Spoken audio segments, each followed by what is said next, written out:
Danny. Welcome, Martha. Nice to meet you. Thanks for taking the time to interview me for the help desk analyst job. Appreciate your Yes, time. thank you for coming. We're looking for good candidates. Why don't you go ahead and give me a summary of your education and your qualifications for this role? Okay, well, I went to school at North Texas State University, got a BS in computer science back in the early 80s. And in the meantime, quite a bit of time, I have spent a bit of time on a help desk. I spent the first 3 years of my professional life on a help desk at Frito-Lay doing PC support, followed by some time in the Information Resource Center, we called it, where we did training for the same. And I've seen beginning to end of people learning how to use PCs and various desktop tools and through training. And at the time on the help desk, I learned a lot of ways that people misunderstand what they see and for their perceptions of how technology is supposed to work. Okay. And what specifically interests you in this role? I like this particular role because it's taking me back kind of to the beginning. One of the jobs I enjoyed most was on the help desk. It was entertaining. I learned quite a bit, mostly from the people that would call in. They would ask you, they'd use things in ways you'd never think about a product being used, and it kind of broadens your perspective of things. And what interests you in grad staff, this company? I like grad staff because it's fairly new, and it is staffing technology-based jobs, specifically in the realm of help desk and things like that, supporting help desk, desktop tools, networking, things like that. And the company is uniquely positioned now, I think, for some growth potential. And I'm kind of getting back to my roots, back to what I enjoy the most. Okay. What's your short-term career goals? Short term is, to me, short term is 3 to 5. Okay. I would kind of restarting in this position. So I could see in 3 to 5 years, probably 3, working into a team lead or a management role. Okay. For either a help desk or some kind of support for desktop tools or networking, whatever we're doing. Okay. Well, just to break up the questions, why don't you ask me some questions that you'd like to know about the company or the role? One thing I didn't see in the job listing is the company publicly or privately held. It's privately held. Oh, good.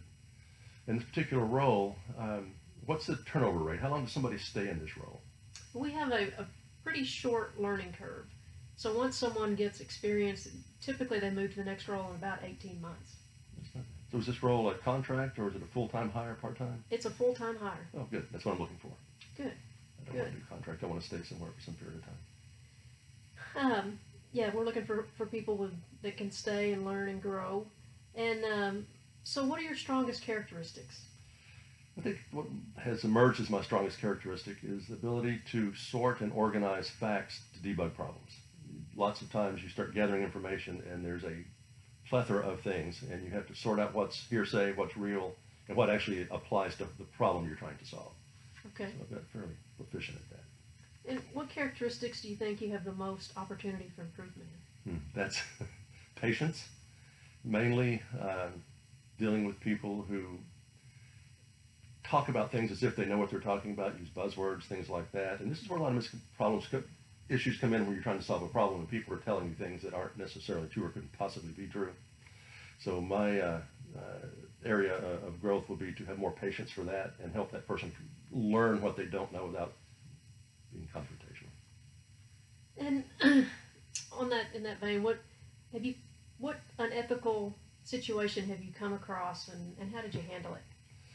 One that comes to mind, I worked in a group where we had something called matrix management. I had a boss, somebody I reported to for HR and things like that.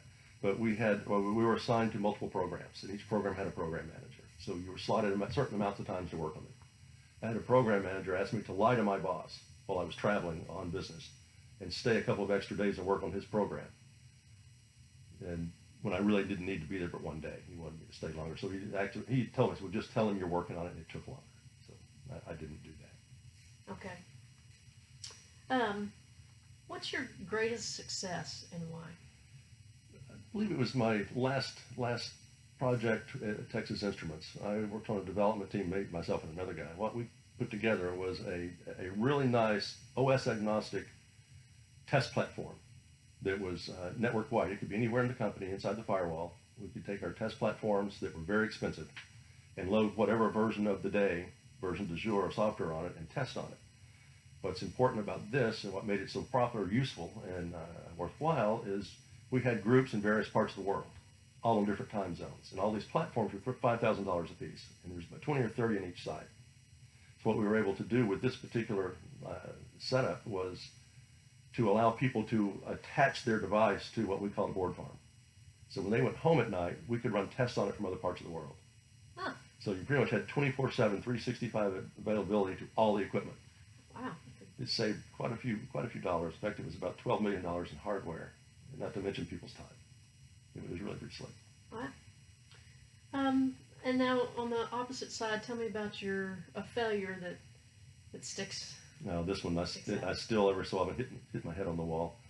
I was working on a program that built an Ethernet switch on a chip, and there's a particular function, or it's a side effect of mishandling a FIFO buffer. It's called headline blocking, which allows you to have one port take all the resources of a switch, which is a major no-no. One of our products had it. I knew it. My test cases proved it. And the particular program manager was compartmentalizing issues so we could kind of decide and necessarily effectively hide things or keep things from being very, very socialized, what's going on. It was his opinion that their main customer would take it.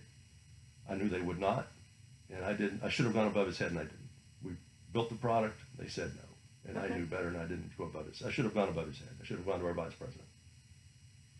Well, that's very good answers. That's all the questions I have for you. What would you like me to remember the most about you? I'm enthusiastic. I love what I do. When I commit to something, I own it.